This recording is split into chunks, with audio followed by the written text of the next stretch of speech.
Maybe you could briefly go over this one gentleman, but the book introduced me to a man named Earl Butz.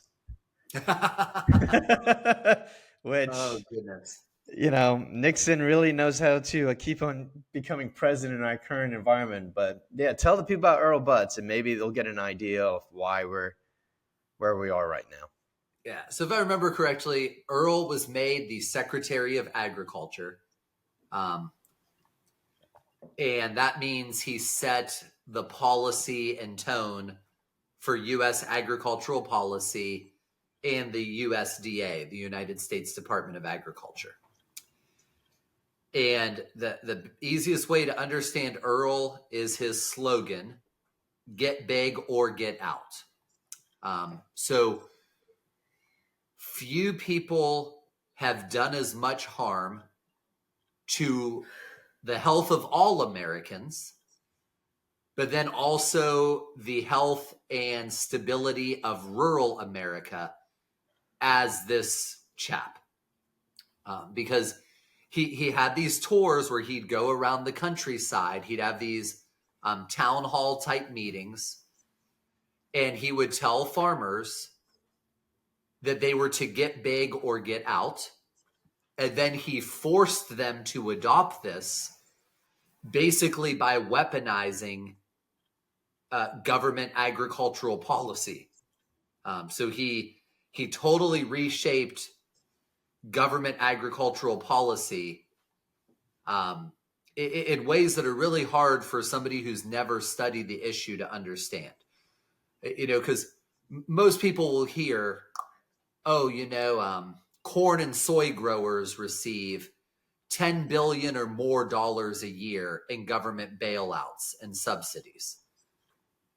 And that's a pretty large number.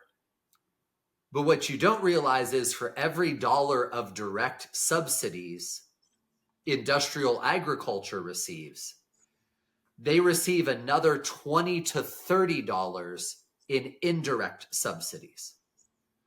So for instance, go to any land grant university in America today that has an agricultural program and that does agricultural research. It's all industrial agricultural research.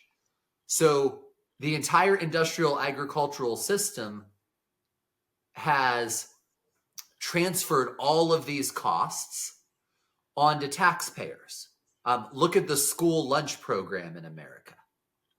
It's another indirect subsidy to industrial agriculture. All the foods that it's all highly processed soy oil, canola oil, CAFO meat. So we have these direct subsidies going on. But what Earl was especially good at doing was basically rewriting the DNA of indirect subsidy programs for all of these big companies permanently. So all of their research and development, all of their recruiting and people development. Every one of my neighbors, if their kids want to go into agriculture, they send their kid to a land grant university where for 4 years the kid is brainwashed into being told that the only way to be a profitable farmer is to raise row crops, spraying them to death with petrochemicals. Mm-hmm. And so Butz is one of the least known but most detrimental figures in American history.